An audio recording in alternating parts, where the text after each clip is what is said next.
Hey everyone, and welcome to Nerfcast. This is Sean. And this is Josh. And b.f.u. And today, double whammy, we got two guests on the show today.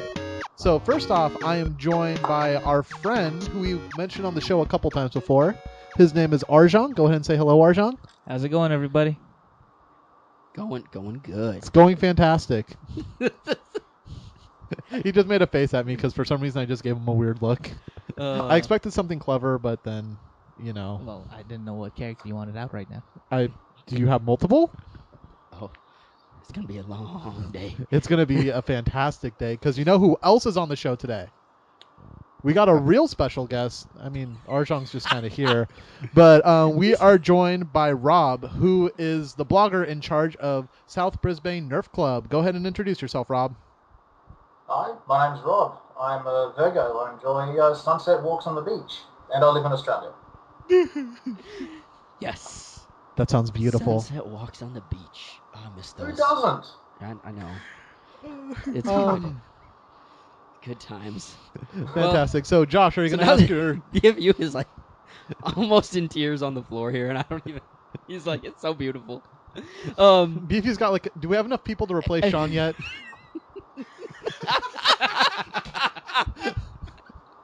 I'll put my hand up.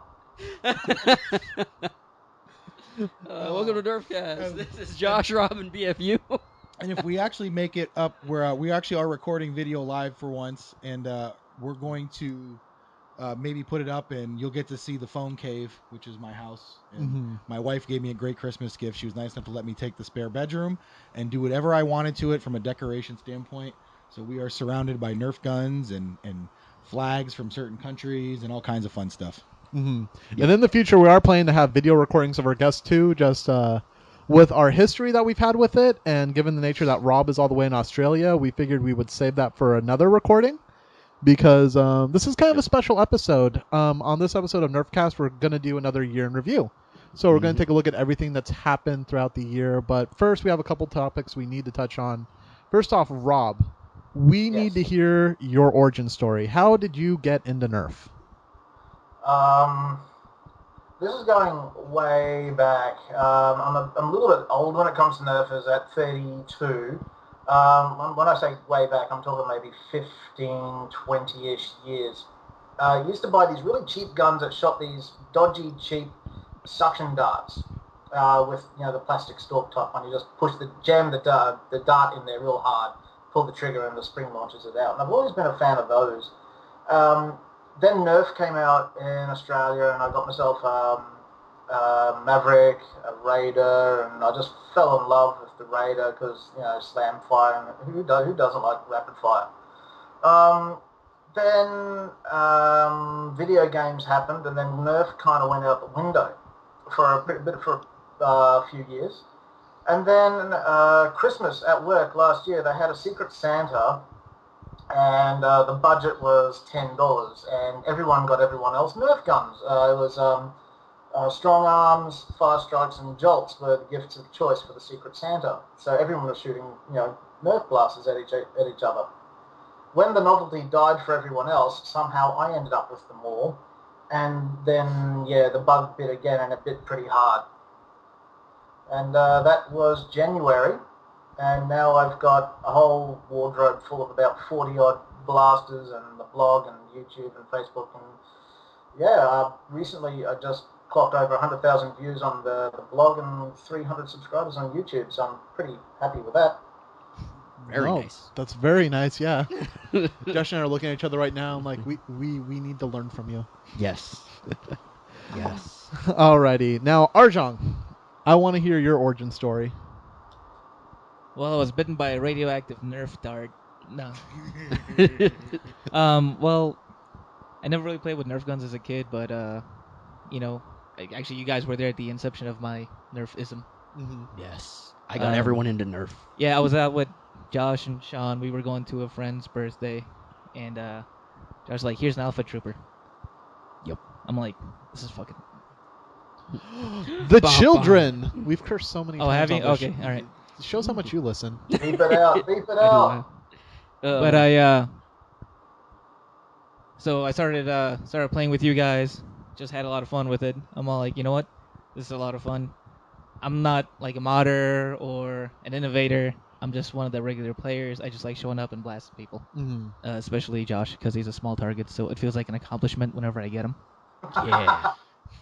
He's small and he's fast. He's like the snitch in Harry Potter. Well- It's just when you get him, you feel like you get all the points. Especially me being a bigger, chunkier dude, like being able to sneak up on Josh is like, yeah, I can do it. Yes. And somehow you manage to sneak up on me every game without any sneaking involved. He literally just walks through my team, and they're like, "Yeah, that's Arjan. He's Josh's friend. Let him in." He shot me. I am also foam Nito. I can walk through hails of darts. Yes. I don't know how it's possible. He's like Fortune from Metal Gear Solid 2. He just walks through, please kill me, and nobody can hit him. But yeah, that's it. Yeah, it's kind of cool because Arjan's origin story is pretty much my origin story. We were both at the Target, going to the same birthday party, and Josh was like, "Get the Alpha Trooper. It's the best one. Don't even look at any of these other blasters. Just get this one." It's like the main six. You guys got your cutie marks on the same day. For those of you, if this video doesn't make it up there, No, wait, there was pause. like b.f.u, how So do you I'm feel like- about what he just said? Well, I feel fine because I'm basically like Captain America in issue 4 of the Avengers. that's true. I mean, that's how I feel. Can I so. be Scarlet Witch? Okay. I've got right. a visitor. Jeez. It's my 3-year-old daughter. Oh. You say hello, Jackie? I'm talking to people. Say hello. Hello. Louder. Hi. Hello. Hi. Hi. Hello. Hey, We have another special guest on the podcast today. All right, Josh. So that's adorable. I have to do the parenting thing. Oh. That's what I do. I'm meant to be asleep. Anywho, Josh, what are we talking about today? What is our first subject we want to cover? We actually had a couple of things come up between last time and oh yeah, I'm gonna preface this by everybody. We know this is a week late, but we didn't want to put it out on Christmas, and we were just really busy. So we figured we could time this with New Year's. It would be about perfect. Do the year in review, yada yada. So don't freak out. Hopefully, we'll have it 2 weeks from now. Basically the same schedule, but since the new year, we're just gonna start it like that. Yep. One of the first things that came out, should we save the year in review and do some of the stuff that's happened in between? Yeah, let's do the most recent Okay. news first, and then we'll build up to it. Cool. Then there was a new 3D printing accessory site called Dorm Labs that I don't even remember how we got linked to it, but we got linked to it. It was this guy. It was b.f.u. No, I know, but where did you find it? Was my thing. Oh, I found it on eBay. Okay, yeah. Like you were just randomly like, oh, I'm searching for Dorm Labs and I found Nerf. No, you found it on eBay. Okay, cool. So eBay, Dorm Labs. Oh, someone's unhappy. That's my daughter. And she's hungry. And it's my dog to feed her. Alright, so I'll go ahead and mute you real quick. Let us Yeah. know. Are we good? yeah, sorry about that, guys. No worries. My daughter, she's a bit of a drama queen, and when we tell her to, when we try to ignore her, like we're trying to teach her to be self-sufficient. When we try to ignore her, she'll get all drama queen and nobody pays attention to me. But she's okay at the moment. She's being babysat by the TV. Perfect. Best babysitter money can't buy. it's what raised Anywho, me. so we'll probably take care of the crying part in post, and we'll just get back into it. We're already recording again, so Josh will make it work. Oh, Sorry about that, guys. no No worries. No It's worries. fine. All right, so Josh, what are we talking about? We're talking about Dorm Labs, which was a little place b.f.u found on eBay, and they do 3D printed accessories as well as some non-3D printed accessories. They have like some slings and like red dot sights and stuff like that. They were just really I small like the red outfit. dots. Yeah, red dot sights are awesome. So these aren't the official Nerf ones. They're just, it looks like they printed them themselves, right? Yeah, it looks like the red. I think the red dot site's printed. I have no idea if it's printed or I not. think it's printed. The picture's really I small. don't know. The molding for the red dot sight looks really smooth to be 3D printed or even acetone washed. It looks too smooth. It looks like they've made the adapters that allow it to attach to a Nerf blaster. I might be wrong, but that's just how it looks to me. Yeah, I was thinking that the red dots and the slings and the ammo or the dump pouches were all purchased probably from like Condor or 511 or something like that. Somebody who does tactical gear. It looked like it was kind of that outfit, and they were just reselling them to people. That makes very sense. reasonable price. I mean, I don't know if that's true. If they hear this and get a hold of us, by all means, let us know what's going on. But yeah, they had good prices. It was basically like going to a Army surplus store and buying them there, buying them online, something like that. So would you guys recommend them? I was going to say b.f.u is the only one who's used them so Yeah, far. so I purchased the GoPro mount, and I purchased the blaster coupler for putting blasters together. And I will say I've also bought Slide Dev stuff before too. Same blaster couplers as well. These blaster couplers definitely work a little bit better. They're a little more sturdy. The screws are a little bit thicker. So I would recommend them. I mean, if you're domestic and you don't want to get hurt on the shipping, they shipped me 3 blaster couplers and the GoPro mount, and I think I paid $2 shipping, and it was here in like 3 days. So That's not bad. no, not bad at all. I mean, the blaster couplers were $6 each, so reasonable prices. I don't know if they do colors yet. I think only black's an option right now, but they just popped up like last week, and I search for this stuff all the time. It's always a good thing too when a new Nerf accessory 3D printing company comes out, because more people means more ideas. I mean, they might come out with something that Slide Dev hasn't yet thought of. Right. And it's always a good thing. It also creates competition, and for you guys in the States as well, Slide Dev's a local here in Australia, and postage is dirt cheap. So if you can get the same stuff for the equal cost of postage as what we get here, I think that's a good thing for you guys. Oh, definitely. We're always on the lookout for something that's local. We have Laser Gnomes here that has done some stuff, but they're a little bit more expensive.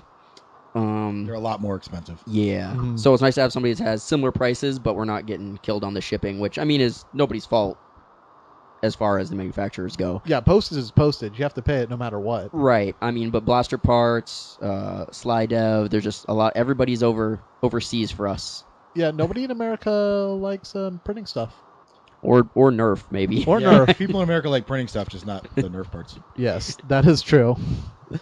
I think it's because we're a large place, but we're very spread out, so it's hard to get like that dedicated group of people to always meet up and get excited about Nerf, and having the minds come together to be like, I'm going to 3D print this, and this is what we need. So seeing Dorm Labs come up with new products, for me especially, I like that they're packaging stuff that already exists. Josh and I have talked about in the past going to surplus stores and picking up good accessories for Nerf. It's kind of nice going to a website and seeing what they have to offer and what they recommend. It's a very small selection, which is kind of nice because you don't have to look at 50 million different types of bags and say which one will work best for Nerf. You kind of already know based on looking on the website. Right. I mean, that I would agree that we've seen this with like airsoft and paintball, where if you go to one of those websites, you'll see accessories that are probably real steel accessories being sold there for airsoft accessories. There's just not really any Nerf. We don't see that cross contamination with Nerf unless you just go and do it yourself. Hey Rob, I got a question for you. Sure. Where do you like to go to buy your tactical accessories? You go to a local Army Navy store? How do you guys do it over there? Well, mostly online, really.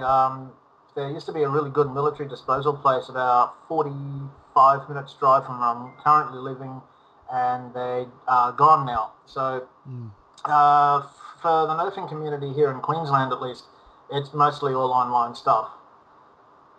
Gotcha. I mean, I guess that's actually, I don't mean to change subjects, but that's something I'm very curious about. I would love to hear more about how Nerf is in your area. Do you go to wars very often? Yep. What are the wars like? Well, if you have any... Oh, you keep going, mate. No, I was just going to ask what's your feedback on that. Well, here in Queensland, we've got of course, there was the Southern Brisbane Nerf Club. I started that with every intention of it being an actual club, and then it kind of evolved into a blog without me really realizing it. And I'd like to try and, eventually, if time permits, I'd like to focus on the club bit again. Back on track, though, there is the Brisbane Nerf Group, and then there's the First Person Shooters Club. They haven't actually updated their Facebook page for a while, but I do know that the Brisbane Nerf Group hold monthly wars, and they had one just a couple of weeks ago. And I would have loved to attend that, but had social engagements to attend to. But I did catch up with some of the guys afterwards, and they had some pretty good welts and bruises, and they reckon it was awesome. Nice. Have you been to any local wars, or is it mostly just like kind of like examining, trying to build up the hype for Nerf? Do you actually have you had a chance to go to these wars in person? I would have loved to, but with being a parent with full-time job and wife and social circle and stuff, Nobby, Nerf at the end of the day, it is a hobby, and I do have to put it in its place amongst my priorities. And I would absolutely love to host a game, and it was one of my goals as operator of the Southern Brisbane Nerf Club to host a game. And I had the perfect spot picked out for a capture the flag tournament, and it was going to be family friendly, light modifications and stopped out darts only. I wanted parents and their kids to turn up and just have a good time. And then because the venue was privately owned, they pulled out. So that put an end to that. So I'm still on the hunt for a good area for a capture the flag. I think a capture the flag with parents and kids playing together, I think would be a good idea. I agree. We've talked about capture the flag a lot. It's always kind of a good starter. People know how to play it without Nerf, so all you're really doing is adding a new dimension to the game that they know. Mm-hmm. Yeah, not to mention you can leave like armbands around as well with like they'll give you an extra life or give you immunity for say 5 shots or some stuff like that. Oh yeah. Mm-hmm. Yeah, I know. Josh and b.f.u and I have been talking about this for a while because we've been hosting a couple of charity events in the off season. Which have we had a chance to talk about that yet? By the way, No. Okay, we'll get to that later. But we've noticed because Josh hosted an event that had adults and kids at it. Mm-hmm. And a funny observation that we have is we don't play Nerf with kids a lot. Most of our players, I'd say, are mid-20s. So we're all pretty homogenous in that sense. But kids are excellent at following the rules and enjoying Nerf. I think it's mostly the adults who try and cheat and break the system a lot. I feel like I don't even feel like they're consciously trying to cheat. And Arjan was there with me at this event. Yeah, I think it was more like they just don't feel the darts hitting them.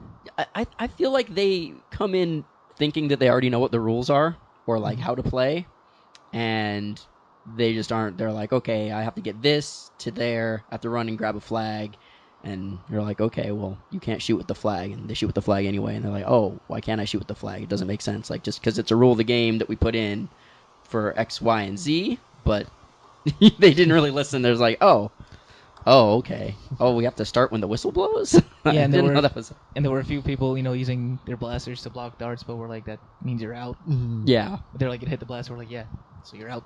Yeah, when we explained why the rules were there, they would understand, but they just sort of would go in like, yeah, let's play this. But when you're playing with people, these are also people that were not Nerf enthusiasts, so these are just the parents of the kids and things like that. So people who are willing to come out and play Nerf, and you get them together and organize them, and they want to listen to the rules, usually pretty good. And then you get the people that play Call of Duty, and right? Turn up thinking it's going to be like that. Yeah, I mean it happens. Yeah, we've run into a couple players like that. It's pretty funny where it's their first Nerf war and they're you can tell very into it, but they also are very, I'd say, over enthusiastic might be a nice term to put on it. Sure. I've seen this at HVZ where it's like a group of 3 friends running around, they're barking orders to each other, trying to do formations, and in the end, I'm just kind of like, you just point and shoot, right? You see a zombie, you tag it. Don't worry if it's the Delta formation or not, and if you're not holding rank. You're like, effective range is, pretty short. So, but to be fair, when we usually went, we were always in a nice little tight knit group that followed everything we all said. Yeah, but we weren't trying to form Voltron. We weren't trying to organize us into shapes and sizes. I was trying to form a Megazord. Yeah, it's when you see some of the hand movements going on, you're like, oh, these guys either are really good or have never done this before. Yeah, and they'll usually turn up with just about every tactical accessory imaginable, and they're the first one to get shot. There we go. Yep, you see You see black paint on their faces, camouflage. Oh, I'm so going to do all of this next season. You go right ahead, I'm b.f.u. going to run around yelling Foxtrot Tango Charlie for no reason. For the 5 seconds you're alive. Yep. You come with us to HVZ, you will see this happen. So you say this, except for in a game, I have taken mud and smeared it on my face before while hiding in the bushes. It worked. But it was effective. I saw that. There was 3 people left. It was Josh and 2 people on the other team. Yes. And I'm walking by just picking up darts, and I look over, and all of a sudden I just see Josh's face staring at me. I think he holds up his finger and just like doesn't blow. He's just like,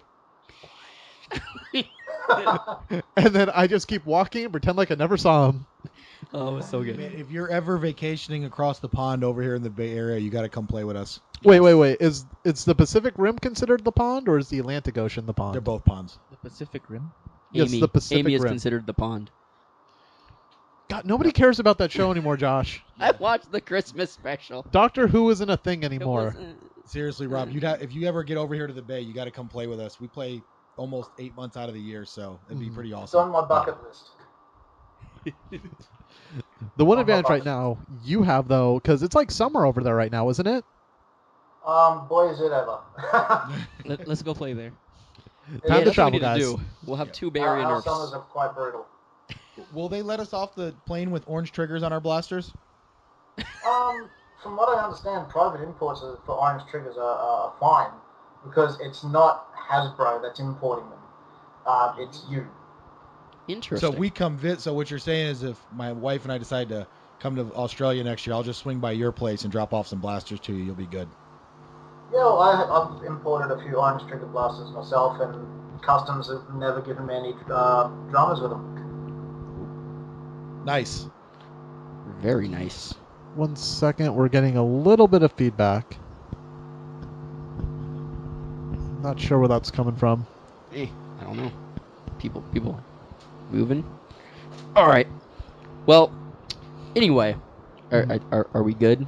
Yeah, I think if we keep talking, I don't hear the buzz when we're talking. So I think it's the it silence. might be the Skype auto mic trying to pick us up or Yeah. pick up other people.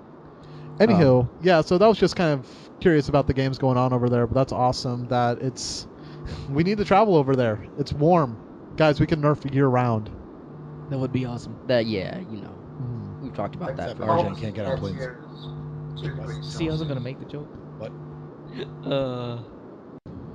All right, Josh, so what else do we have to talk about today? There's actually another, speaking of 3D printed parts, blasterparts.de came out with a hammershot priming handle to allow for better fanning, which, for those of you who don't know what fanning is sort of I don't even know how to describe this, pulling back the hammer with one hand while holding the trigger down with the other hand. Yeah, if this video actually goes up, I'm sure you'll be able to see b.f.u, but it's sort of that old cowboy. I've got a 6-shooter. I pull it out, and I do rapid fire with a... Like somebody Doc that has a Holiday hammer. or something. Right. I only included the description because we had questions about other terminology that we had used before. So, yeah, that came out. It was just something I wanted to touch on real quick because it looked kind of interesting. And, I mean, we got the hammershot promoter here. So b.f.u, what are your thoughts on it? Buy the fanning shot. The fanning shot sounds like some Final Fantasy move. It's the best I could do on short notice. I'm sorry. It looked like he was prepared for it, though. In his heart, he knew it was the right answer. That's oddly enough, when I hear fanning shot, yeah, that's not some. My mind goes places where it shouldn't go. Oh, dear. Dakota fanning shot. I knew it. I knew he couldn't resist. The whole time we've been talking about fanning, I knew Sean was waiting. It's like the pun vampire. No, dude, he's like a pun sniper. Yes. I go for the low-hanging fruit. The great American pun sniper. Yep. All right. But mostly, I wanted to just make listeners aware of it. It's kind of cool. It supposedly is really easy to install. We do not have our hands on one because, once again, shipping and whatnot. And I don't really fan my hammer shot. I use it as a secondary in one hand. So there's never a point in time when I'm going to be fanning. But for those of you who are interested in that, check into it. Hey, you know, we Yeah, also... respect is in. You go, mate. No, you go. Okay, I was about to say, with the air restrictors in the hammer shot as well, there's really no point in fanning because it kind of makes it a lackluster affair. And if I was looking at the blaster parts listing for the hammer shot's new primer, I think from memory it comes with a spring as well. I believe you are correct. Yes. I would be interested in actually seeing how it works with the air restrictors in, just because I feel like if you have a dart in and it's pushing the air restrictors back, the hammer actually goes at relatively the same speed. But if you don't have a dart in and you try to fire, then it takes a long time for the hammer to get back and rotate the barrel and all that jazz. Yeah, but once the dart is maybe quarter of an inch, to use your terminology, yeah, as soon as it's travelled that far, the air restrictor is pretty much closed. So right, then it closes back up. So, I mean, we generally run. I think most of us here have no air restrictors in our hammer shots, so it's been a minute. That is correct. Well, I still have mine in mine. Oh yeah, that's right. I have an air restrictor purely in my stock hammer player. shots. Oh, all right. Well, half of us here run no air restrictors in our hammer shots. I've still got the air restrictor in mine, and the simple reason being is I'm just waiting for Orange Mod Works or one other accessory company to come out with a beefed up spring, because Orange Mod Works are always telling you, especially with the Retaliator spring, if you're going to upgrade the spring, just leave the air restrictor in. So that's the main reason I've left it in mine, is I want to upgrade the spring. So I really can't be bothered padding the plunger. Interesting thing. It's a friend of ours gave me a spring, an extra spring for my hammer shot. So I was able to put a second spring in there, and it worked really, really well. I think I got about 5 extra feet, maybe 10. Doesn't seem to be doing any more damage to the blaster than removing the air restrictor did in the first place. And it was like super easy 10-second install. Yeah, I don't. We're still trying to figure out where he got them from, right? He was supposed to send us the packaging, but it was Mitchell. It was who Mitchell on the last podcast. Science guy. Science guy. Seriously, Mitchell, why are you failing us? Get us that packaging. But honestly, thank you for the spring. I really appreciate it. Yeah, it was something I believe he said he bought local here, so I don't know. I think he said he didn't have to cut it down or anything like that. So we'll Mitchell's get listening. info. It's like, these guys didn't listen to me. I explained everything. Probably. I went and bought it here. It was this size spring. Here's the number. But he said it Go was re-listen science. to your own podcast. So actually, while we're in modding talk for 2 seconds, Rob, I want to give you props that the clip mod for the Magnus was genius. Well, it kind of was a no-brainer for me. I mean, I love the Magnus. It's just a ridiculously manly blaster. It's big, it's red, it shoots giant, don't mess with me darts. The only thing it has going against it is, A, the position of the tack rail, which, let's be honest, with the tack rail there, you're not going to be using it. So why not put the Mega Mag in there? I mean, to be quite honest, the Centurion that donated that mag, it was in pieces and it wasn't going to be going back together anyway. If you watch my YouTube channel, I took a Centurion plunger tube apart, and to be honest, it hasn't gone back together because I just couldn't be bothered. So yeah, it was just, it didn't even have to think about it, just see if it works, and it does. And I've actually refined the design too, so it's 100% reliable. I've fired that thing 300-400 times now at least, and no jamming, 100% reliable. I'm stoked with it. Nice. Yeah, b.f.u was like foaming at the mouth when he saw it. Like, oh, I gotta go get a Centurion that has an extra clip on it so I can install this mod. Oh, he was. Yeah. Has that happened yet, b.f.u? Yeah, I bought 2 Centurions when Target had them buy one get one half off. So I have 3 mags now. So it's quick in case I mess one up. By the way, Sean told me about the offer. If I send you the blaster to hook it up for me, I appreciate the offer. I'm gonna give it a shot on my own, but if I ruin one mag, you'll be getting a package. Yeah, you'll have to pay for postage, mate, but there won't be any charge for the labor, okay? No worries. Paying for postage is what I do. Yeah, this guy. Yeah, but look, for every mod, there's going to be the praisers, and then there's going to be the naysayers, and I get emails all the time, and notifications from YouTube. Oh, you just made a big red retaliator. Why do it? And my response is because it's a big red retaliator. Why not? If you can make a bigger gun, make a bigger gun. By all means. So that's interesting. It doesn't even need to be loaded to work. You just point it at someone, they're going to step back. Pretty much. And I mean, I would argue that it's not a big red retaliator anyway. Mm-hmm. I mean, there's enough differences to make it potentially being run instead of a retaliator. Now, if you mod it to shoot elite streamlines, then yeah, it's basically a big red retaliator. Yes, I would agree with that. Yeah, but you're firing mega darts, and the darts are going to behave different.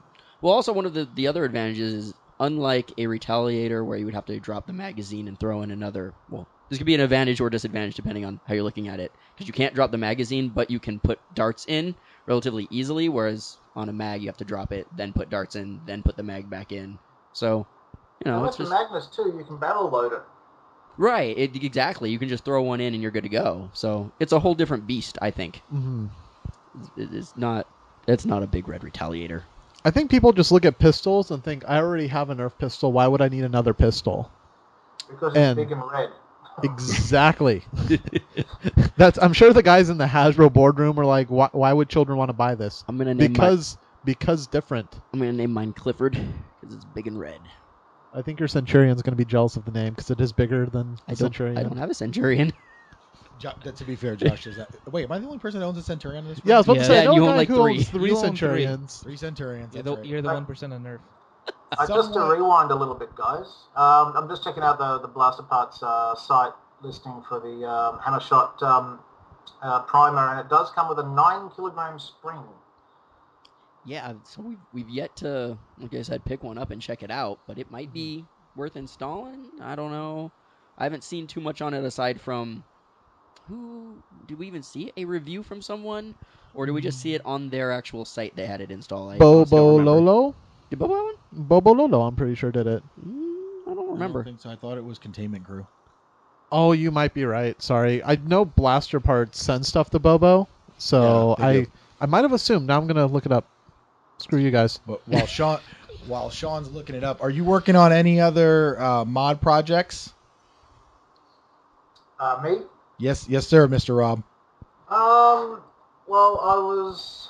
I've got myself a spare retaliator with Orange Modworks 5-kilogram spring in it, and I just recently picked up a cheap second-hand but still mint condition long strike. I was going to do a direct plunger conversion on that. But I think Containment Crew beat me to that one, but I'm still going to do it anyway. I was looking at seeing if I could replace the plunger tube in the Centurion. It's still going to be reverse plunger when I'm done with it, but I wanted it to have a better air seal and a larger compression zone, and I wanted to beef up the spring in that as well. I'm still working on materials because I was going to use some aluminium tubing. I use aluminium more than I use brass. It's lighter and it's cheaper and it's just as durable for Nerf purposes. I was going to replace the plunger tube with a bit of aluminium piping. But the problem is I need to find something that will stick the end caps for the Centurion's plunger tube onto the aluminium tube and then have the bond strong enough to withstand the spring. So that's where that one's kind of at a dead end at the moment. I can't find any glues or epoxy that's strong enough. But direct plunger long strike is going to be my next project as soon as I get time. Very nice. You're talking to b.f.u's original Nerf. He was in love with the long strike, then he got in love with the Centurion. He's been let down twice, so maybe you can unbreak his heart. There are no. Thank you, I'm Tony. learning there are no snipers in Nerf. Whatever. Unless you have homemade stuffings. Right. That's a whole different ball of wax. Whole different podcast. And don't get me all worked up. So aside from, just to sort of continue on, because we'll take forever on all this, but really quick, a couple of things have come out that we've gotten our hands on. I know they might not be down with you, Rob, but we got the Side Strike and the Crossfire Bow. Side Strike, I think we should tackle the Side Strike first because we've all sort of handled one. Well, I have now. You didn't handle this last time you were here? No, did we have this last time I was here? I have 3. No. I was here I 3 handled weeks it. ago. No, we didn't have it yet. Rob, so you know what's going on, my room has got all the new stuff in it, so Sean is handling the side strike for the first All right, time. well then I can start it out because Yeah, you go ahead and go first. I'll figure out my opinion in 5 seconds. My bad. I put it on the little thing beforehand. If you didn't know, you should have asked. I'm sorry. Like I said, I have 3 from Christmas. So I like it. What's going on back here? Just dropping things. No, he's breaking the crossbow. I like it. In my opinion, I would never look at a fire strike again after this blaster. It's awesome. It's well worth the little bit of extra money you're putting out to get the holster, which you can go either way, right or left. It's good as gold. It holds a bunch of darts. The priming is really smooth on it, and it returns by itself. Like, it has a little slide, kind of like an actual semi-automatic pistol generally would. It's just really, really comfortable. I love the handle on it. It fits my hand well. I like it a lot. Modders might be a little bit just because apparently when you open it up, there's like one post that's holding things together, and it's not it looks like if you throw a b.f.u. or spring in it, there might be a few issues, so things may need to be reinforced first. But for people who are thinking about running fire strikes as either secondaries, primaries, or tertiary, I would go with this blaster instead. It is awesome. Yeah, I've heard the holster for the side strike works just as well with the fire strike anyway. It does. Mm-hmm. And it's cool. The holster's great because it's both hands, so you can use it lefty or righty, which is really nice. Correct. I like it too. Great blaster. Feels great. Feels really powerful. Really compact. And I hate single shot blasters normally, so this is the first single shot blaster I actually like.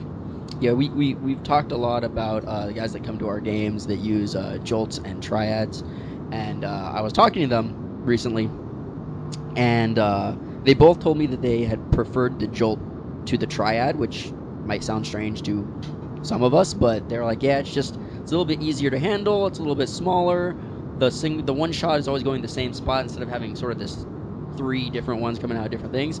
But I think I sold them completely on this, and I wasn't even trying to. I was just like, yeah, check it out, it's new, and they're like, oh, this is so comfortable, and I can have 2 of them on me, I can put them in a holster and out of a. They were really stoked. So yeah, after playing with it for 2 minutes, I like it.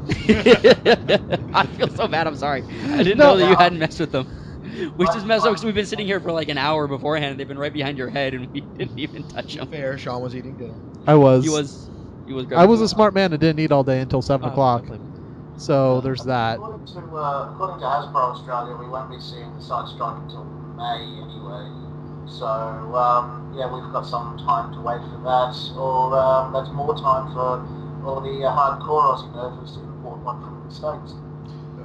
There's that. Also, I was linking over the guys earlier today. They are on Amazon. If you want to go online and order them from there, you probably have to pay a bunch for shipping, but that is an option as well. Mm-hmm. I mean, honestly, I think that they're intended for a 2014 release for us as well. They just have come out at they've come out at Toys R Us and Amazon, but I mean, at this close to the end of the year, I think it's just them pushing product out early. I don't think that they're actually supposed to be there scheduled for a 2014 release. I think the retailers didn't want to miss out on the Christmas rush. Yep. Right. Reason why we saw the magnets so early. I mean, Hasbro goes, oh yeah, it'll be out in January, and then all of a sudden it's on Target and Walmart and everywhere else. And it's the thing about it, really, it's a really good marketing strategy. I mean, you hear it's going to come out in a month, and you go, oh, I have to wait for it for a month, and then all of a sudden it's out the next week, and you go, oh, buy. It's really clever. It's exploitive, but clever. Yeah, I mean, if we do a year in review next year, I would be inclined to include those blasters in a 2014 release, even though they technically came out this year, but just barely at the tail end. But you didn't really get a chance to play them in games. Yeah, and they didn't really. Even though they came out, some of them aren't at all retailers. It feels like they haven't like fully actually dropped yet. I feel like for the majority of the U.S. Right. and obviously the world as well, it's not a 2013 blaster. Correct. You didn't get to play with it. So what's the point of calling it a 2013 blaster if Yep. you didn't play with it in 2013? And what the other blaster that came out, I'm going to save everybody $20 right now. And even if it was $5 cheaper, the Crossfire crossbow is total and complete garbage. And I am a Nerf apologist. But it looks cool. It looks super cool. Now, why does it suck? The priming system is horrible.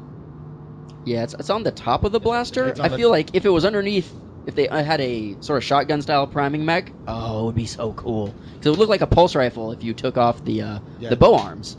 But having to reach on top, I would much rather run like a Retaliator or something else. That's dumb. It's just really awkwardly placed, in my opinion. And the other big thing all of the sort of kidults are going to notice is that the handle has a... it's not even like a finger guard, but it kind of wraps around the bottom. And I don't have any problems with it. My hand fits in perfectly, but I've seen people already have some problems. Like, my hand doesn't really fit comfortably in here. I can't move it around. I don't know. And you're getting half of a rough cut, basically. My hands are fairly large. I've heard lots of people, even Bob Lolo, who's a fairly large bloke, complaining about difficulty priming the hammer shot with one hand because it's just such a large reach for the thumb. I don't have any problems, so I might have a problem with the hand guard for the crossfire bow. But it's interesting to see what they did. They have effectively taken a rough cut, made it half as useful, made it pretty, but useless. Yeah, so the thing is with the Prime, the reason I don't like it is when you pull it back, it's so much action going on, you're going to have to re-aim the blaster, where if it's under-barreled, you at least get a little bit less action. I don't know. Stability. And by the way, firing it sounds really weak too when it shoots. You've never fired a great trigger blaster then, have you? No, I came into Nerf post-Elite, don't know about great triggers, and I don't know about yellow stuff either. Yeah, I'm spoiled. I He is really, elite. I'm disappointed because I really like the way it looks, but other than that, I don't think it. I'm not a fan. Have you guys fired it outside yet? I have. Yeah. Are the ranges close to elite? Are they old So school? I fire from my board to my end of my driveway is 50 feet, and I fired it about 15 times, and 7 or 8 of the darts didn't even get to the 50 feet. Okay, so if the range sucks, I'll give you that. Other ones got farther than 50. To be fair, some of them did get a little bit farther than 50 feet, but the ranges weren't on par. Modders are gonna have a blast with it though, because the inside is completely empty. There's so much space in the inside of this thing. They're gonna have a great time with it. Painters will love it, and it does look super cool. Looks so cool. Like I said, I don't think I've ever given a blaster and said a blaster is absolutely crap. I love the Centurion still, but I mean, didn't you say that about the oh god, the 3 dart shot one? Triad? Sledgefire. Sledgefire, thank you. yeah. So, to be fair, the first Sledgefire we got, when we were talking about poop ranges, Sledgefire was like 20 feet or less. We just got a Sledgefire that shot terribly. And even to be fair, the Sledgefires since then have done a little bit better. It's really on the darts have to be super, super new to have a stock Sledgefire really fire a decent range. But it was really bad, even for a shotgun. We were expecting the ranges to be down on the Sledgefire. It was like, Yeah, it didn't even make it to the end of mine and Josh's hallway, and we live in a very small place. Yeah, it was rough. To be fair though, shotguns aren't really long-range weapons though, are they? True. I just felt like, I could reach out and touch someone at the effective range this was. So if you're looking at a game where there's swords or just about anything else, it's going to be really hard to use it in that sort of capacity. And for underbarreling, you can't underbarrel it, so you can't use it in that way, really. So it just felt like, we already have the rough cut. It was the first blaster to break my heart. Yeah, Arjan's like our shotgun fiend. He's got shotguns from Nerf, Busby. If there's a shotgun, I'm buying it. Yeah, and he was sad. I mean, I'll be honest with you. I'm looking at this thing. If the ranges suck, they suck. So there's that. Essentially, it is just a giant one-shot blaster. You guys didn't mention, so it looks like it has the same technology as the rough cut does, where the air restrictor is a dart sensor, so Correct. It knows where to shoot out of it. Yep. In the end, it is just firing one shot again. So the question would be, where's the need over a triad for this?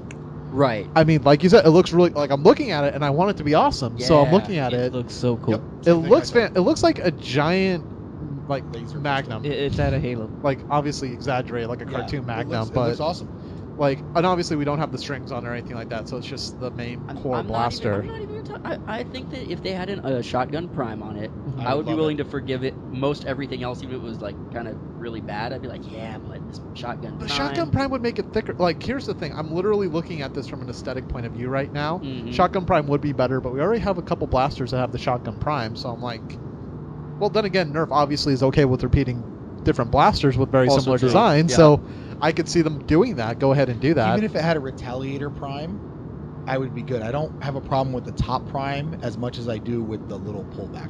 Yeah, it's the way you T-bar. have to grab it with like 2 fingers, and it's Yeah.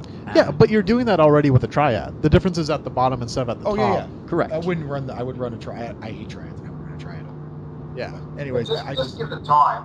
Just give it time. Someone will come out with a new priming storm for it that loops back over the top of the blaster, and it'll be like a retaliator, or someone's going to come out with a pump action priming mechanism for it. I'm sure. That's true. You could just line up a shell on the outside, and then you're pretty much golden. That's Yep. what I'm thinking. It's gonna be like the long shot, like all of the long shot shotgun primes that we've seen modded over the years.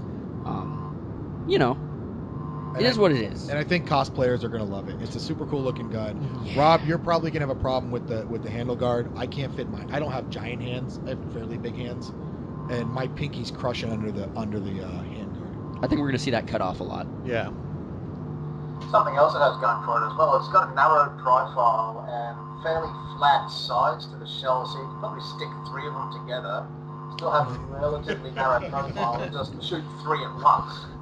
That is Mitchell true. already did that with rough cuts, so I think we're good on side by side by Actually, side. I think that he brings up a good point, because actually that would be really cool if you can underbarrel, or not underbarrel it, but have like a shotgun type prime the way that Mitchell did, but you can squeeze a lot more in because we Plus, so the thin. priming mechanism would be almost easier because you just need one bar going through all 3 on the back, Right. and then just pull on the back. Yeah, I mean, I think it has a lot of interesting potential. I love the fact that it has that really slim profile, like you were saying, Rob, because that's what originally got me excited.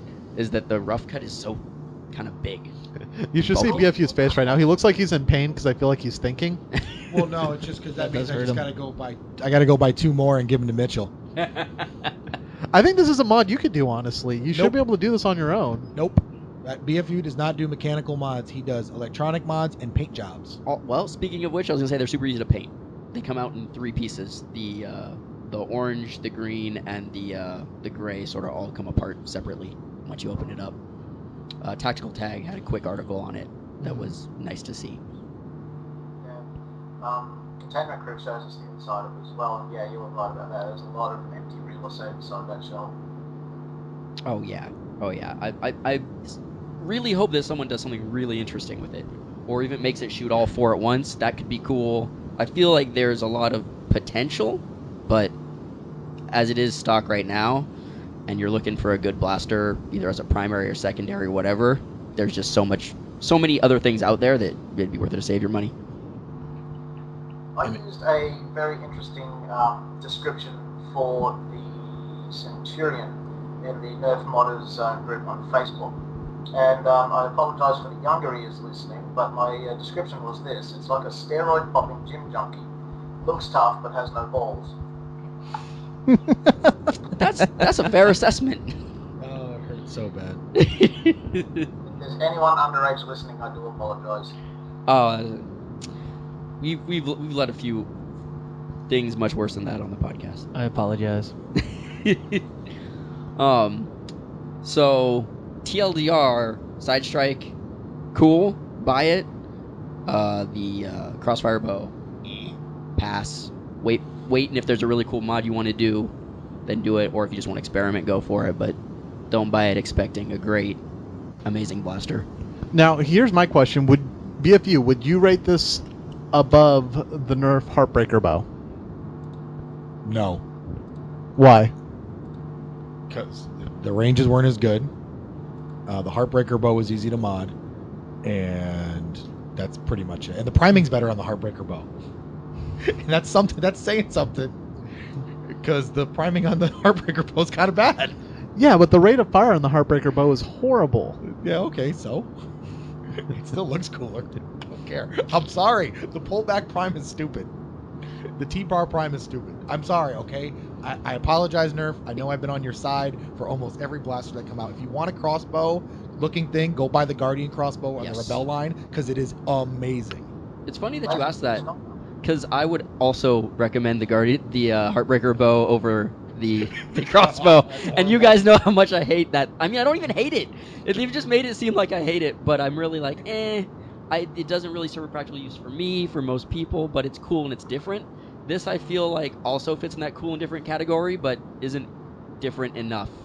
If you're going to have something that's not very effective, you might as well go with something totally different, and a bow kind of fills that, where this is like, well, it's a gun, it should shoot. It's a blaster, but it looks like, I don't know what they're doing. War organises an HVZ game. I say HVZ because we say ZZZ in Australia.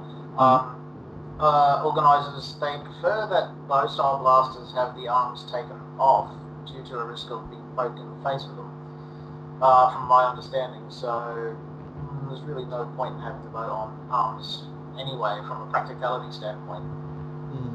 Right. I wonder how they are with that with the actual Heartbreaker bow, because you theoretically, right, could take them off, and it's still a blaster without the bow arms, because there's an internal mechanism. It's not using the bow arms. That's true. Yeah, then it would be a really stupid blaster. But yeah, that would be terrible. I'm just saying, I wonder what your guys's, or not your guys's, but rules down there would be regarding those, because they're not horizontal, they're vertical, but people could still get their eyes poked, so it was more of just Yeah. So, anywho, Josh, let's go ahead and talk about what else we got today. We have some questions, but I think that for our sort of general discussion, we did sort of news and reviews, but we have our year in review that we just sort of want to talk about. What happened this year in Nerf, as well as wanted to get people's like top blasters, like top 5 blasters of 2013. Okay, so let's go ahead. Let's try and run through these quickly, because I'm sure there's going to be a lot of repeat information. So, Arjun, let's start with you. Top 5 blasters. All right, top 5 blasters for me. The